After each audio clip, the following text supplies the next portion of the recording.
Everyone, George, take us away. far away. Assembling this squad's been, you've got a lot of guys out. Can you talk us through what you've been doing in the last couple of weeks, months? Yeah, it has been.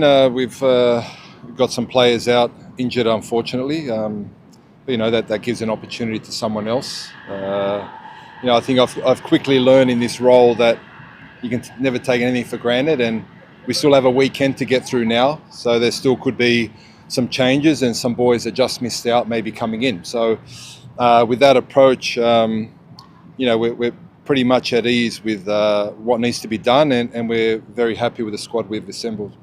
One of the maybe more surprising omissions from this squad this year has been ever present for this team for the last 5 or so years. Can you walk us through what you're not seeing from him? Is it lack of game time? Yeah, look, lack of game time.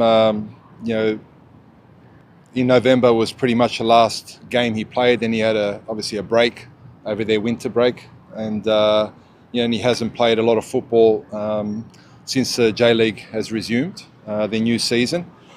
But that obviously doesn't equate to him never being selected again. You've probably seen this squad. There's some players that after last camp I thought weren't in great form, but have played really well the last couple of months, and they're back in. So I'm sure if Mitch gets some minutes under his belt, he comes into contention for June. Back into the squad. I think he's only had 30 minutes or so back from the injury, so people might look at him and Mitch's situation. How do you kind of justify Cassini's inclusion over? Yep, that's a good point, of course, and that's something you have to juggle up as a coach. They're both in a very similar position, but I think in terms of the profile of player, they're two different types of players, and we don't have anyone that has the style of play or the profile that Cassini has. I was in London to watch him a few weeks ago, so I saw the way he was moving. I can see that he's looked after his body really well. He played 30 minutes, but he moved well for a first game since November, and he gives us something a little bit different to what the other attackers do. It's a bit of a patched up defence, because that's where a lot of the injuries are, and key players. Yeah, there are. Yeah, they are key players, of course, but would you classify Jason Gary as a key player now in the Socceroos backline? Would you? Yeah, you would now, but prior to October, he hadn't been selected, so he's become a key player with the Socceroos, and I'm confident that someone else that's now been selected may take that opportunity, and hopefully the next camp you're talking to me about someone else being also a key defender. So if we can keep enhancing our squad, make the squad stronger, these boys have an opportunity to do that now. Last time we saw you spoke in pretty frank terms about Daniel Azar and what he had done wrong in October. Yep. What have you seen from him since for him to score like? Oh, that's I wouldn't say too much has changed. I think recently he's had some good performances. That one is more, I think I know his talent. I know that's a type of player that we don't have between the lines, that creative player that has that natural ability to do something special in those areas. He gets another chance. I'm sure he didn't expect it, but I think it's just an indication for every player that none of them are out of the picture. And if they perform well, there's always a chance. So I'm hoping that Daniel will come in, train a lot better than he did in October, and this time that we think about putting him on the field and showing his great talent that I know he has. It sounds like that one is more based on knowing what he can do rather than what he has done more recently. Does that make sense? No, maybe a bit of both. I still will say that had he not played well last week when he started, or had he not shown glimpses when he was coming off the bench, he still looks in physical shape. So I know that he's looked after himself. So it's a bit of both, but certainly if he hadn't played well the last few weeks, he wouldn't have been selected.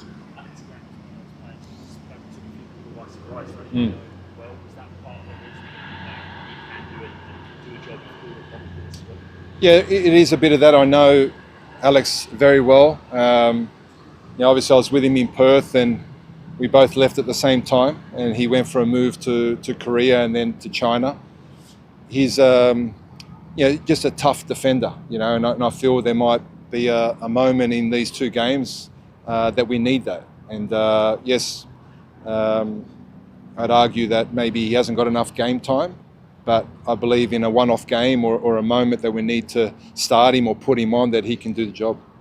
As well, someone who's obviously was being spoken about being eligible for other nations, did that factor into your selection of Ryan, and how much have you been impressed? No, that will never factor into my consideration. No, if someone chooses to play for another country, that's their choice, and we will respect that. But no one will ever be chosen because they may play for someone else. So Ryan is chosen based on his ability, based on how he's played this year. It's someone that I thought about in October and November.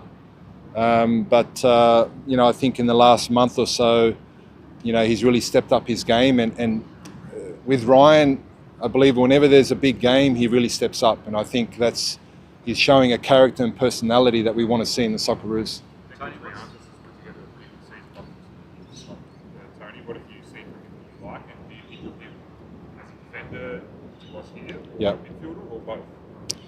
I'll have to see when he comes into camp, but I'd probably look at him as a midfielder for now, until we have him in training and see whether we can use him in the back line as well.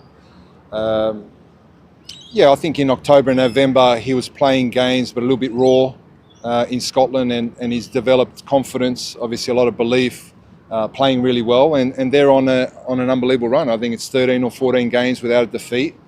I saw him play live against Celtic. He set up a wonderful goal, the first goal. He played well, and he looks very confident. I look forward to seeing him in camp and seeing what he can do. Tony, what's Frank Karacic done to earn his way, fight his way back into this squad? How do you see yourself using him in this window? Well, he did play in the last World Cup, and he is 28, so he should really be at the peak of his powers. We monitored him again October, November, and maybe his form wasn't so good at that time. And these things can happen for players where in January, I know his club quite well. They sold their captain, and Frank got the armband, and you can just see a different player. I don't know if the responsibility has helped him, but he seems a leader on the field, playing very well. So I've been impressed with him, and I want to see what he can do in our environment. There's a couple of young players who've been in flying form, Adrian Segasic, and Wunder, I think in Switzerland, is doing well. You obviously weren't tempted enough to put them on for a spark from the bench or something like that? Tempted, yes. I think you've seen from our selection so far that regardless of age, and everyone has an opportunity, and those boys certainly do, and they've been monitored. I'm happy that they're playing, and they're playing well, and they just need to continue. And we'll keep watching those boys. You called him into your first squad. Yep. Brought him out of international retirement and then got injured. Hasn't been seen since from memory. What's his latest with him? Just not selected for the camp, so he was obviously on the list, but we just went for different players and a different profile for this camp. Obviously playing at Allianz has had a lot of heavy traffic, Yep. rugby union, rugby league. I think Gus Poyano for Italy said it wasn't ideal. How's that going to impact how you approach the game? That's something, unfortunately, we can't really control. Obviously, we have multi-use stadiums here in Australia, and if you take out the Thursday game, Sydney would have played on Saturday night, so that wouldn't have changed. So we don't get a clear run of, let's say, 2 weeks to look after a pitch. For the Socceroos, that would be ideal, but that's not a situation we're in. And it doesn't, on the eye, it doesn't look quite the best. I wasn't out there, but the coaches went out to watch a game last night, and we just have to adapt and deal with that. And I'm sure the people at the stadium will do their very best to make sure that it's at a level that is good enough for international football. Tony, over the last couple of months, how many hours a week have you spent watching football, and what's the breakdown between video and watching live games? I don't want to put a number on that. I think it's expected that you watch a lot of football. We're monitoring a lot of players, particularly because we're not narrowing it down to any leagues or any age group. We even looked at the under-20s Australian team and saw, is there someone from there that we could bring in? or potentially bring in now or in the next camps. So when you do it that way, then obviously there are a lot of players to monitor and look at, and any player that could come out of somewhere in the next couple of months, regardless of where they're playing, has a chance to be with us. How many players are you? How many players? I think we have on a list 70 odd players, but there are a lot more than that aren't actually on that initial list that we're looking at. And there are players that are in this squad that actually weren't on the monitoring list, so they weren't even on our 70 that are actually selected in this squad. So we're looking at everyone. I think from the A-League. Yep. And some of them are over players that you could have picked who are based overseas. What does that say about, I guess, the strength of the competition that you're seeing at the moment from your perspective? Yeah, I think consistency is key for the players that are playing here, to keep repeating good performances.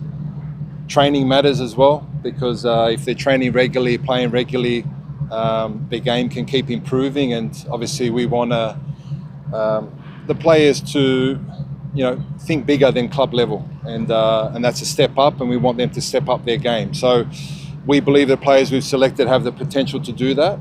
And there are other players that are doing very well for their clubs at the moment that may come into contention in future camps. How far off is Noah Botic at the moment? He's having an excellent season for Western United. I think you would maybe have watched him as well. Yep. How far off is he, and what does he need to do? It's not really what he needs to do. I think it's the first year that he has consistent football, that he's backing up every week playing. He's scoring goals, so I think he's always been a natural goal scorer. We've seen that for the last 2 or 3 years. I think Johnny's doing a wonderful job with him, and he's getting stronger, and he has a wonderful mentor there that can hopefully take him to the next level, and he might be there in the future. What's your mentality for these two games? Are they must win? The Socceroos have played well under you, but is it time to step up and take 3 points, particularly at home? Yeah, well, 3 points are always important. Obviously the games are running out, but I think it's the same approach as when I came in against China. I'm sure all of you would say that was a very important must-win game, that we need to get the result, and the boys handled that pressure very well. We understand very clearly where we are at in the qualification games. We also know that we're second, and we have a chance to cement that spot with a good win now, and then obviously we want to win again in China. So it's in our hands. We need to embrace that pressure, that expectation. Playing here in Sydney, wonderful city. You can see here in the background how good it is. A full capacity stadium, full of our supporters, and we've got to embrace the challenge and get the job done. They've had a couple of months to scout Indonesia. What have you made of them? They've looked to have recruited a couple of guys with Dutch guys with ancestry. Have we maybe guilty of underestimating them in a way? I don't know. We certainly haven't underestimated them. We'll scout them. They obviously have a new coach and new coaching staff, so there may be some differences to what they've done previously, but we'll prepare very well in regard to our opponent. But we need to focus on us and try and improve our game style, playing style, the way we want to move the ball, the way we want to defend. If we can do that, we know we have a great chance of winning. You're back at the Sydney Football Stadium for the first time, I think, 8 years, is that right? So what's it going to mean? You're playing at the home of Australian soccer in Sydney. What does that mean for the team and for the crowd? Yeah, special. I'm a Sydney boy, so a very special moment. I know, I can tell by the request for tickets from family and close friends that this is a special moment playing in Sydney. And as I referred to earlier, wonderful crowd, wonderful city to play football. Socceroos have always been supported here. We've had some special moments, obviously in Sydney in the past, and we want everyone to get behind us, and we want to put on a fantastic performance and get the crucial 3 points. When you've got 70 players or more under the broad spotlight, there are players coming and going to the squad. Is consistency an issue at all? Is it something you try to look for, or is it just not a concern? How do you balance consistency versus ability at any given time? You mean consistency in versus choice or consistency in performance? Consistency in squad, you know, having players playing together and who know each other. That's the challenge of international football. You know, you have an idea, and then you pick up 3, 4, 5, 6 injuries. It changes. So you have to be adaptable. You know, you can't set your sight narrow-minded, thinking, okay, this is my squad of 20-odd players. In the matter of moments or one weekend, that can really change. That's happened to us. So I think it's consistency in our message, in how we want to play, and that will remain the same. And I believe that that'll help the players grow regardless of who's selected and who plays. I just want to ask about one of the guys who's not in the squad, Max Ballard. Yep. Pretty excited about the season he's building in the Netherlands. How come he didn't make the cut? Was he close? Very close. Yeah, he's probably one that's maybe unlucky not to be there. Young player. We had him in the last camp, playing well. You know, I went to watch him live as well over there and doing a good job. But in terms of the profile of players in midfield, we just felt that we needed someone a little bit different to Max. We chose Ryan and chose Triantis to see what he's like, and they're different attributes to Maxi. So for what we feel we need for these 2 games, we decided against it, but he definitely is unlucky not to be here. I'll leave it there. Thank you, guys. Thank you. Thank you very much. Thanks, Good on you. Thank you. Thanks everyone for your attendance this morning. Your life, I wore that jersey, I wore that shirt. It means something to all Australians. It means something very important. Shot coming in. He scored! Kennedy! To the holy grail of football. The save that means the world to Australia. It's going to have some special memories attached to this jersey, hopefully qualifying for the World Cup. Yengi on the turn, surely 3. Always felt special. You know, there is something about that jersey. You're out there representing yourself, your family, but also the other millions of Australians that are out there watching and supporting you. It doesn't get any better. Obviously what makes it such a joyous moment is every player that's been selected will reflect somewhat on their journey and their career. That's a stunner from Craig Goodwin. What a dispatch from Fran Karacic. When you put on the jersey, it brings everyone together. Once you're on the field, you really become one, and that's what the shirt does. It was obviously an honour to play for my country. It was an honour to keep getting selected and fighting through to wanting to be on that short list of 25 odd players for every match. And I want the players to feel that sense of responsibility and sense of honour of getting called up.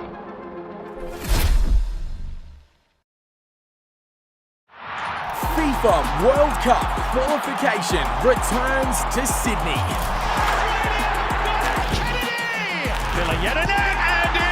The Subway Socceroos take on Indonesia at the Sydney Football Stadium for a crucial match.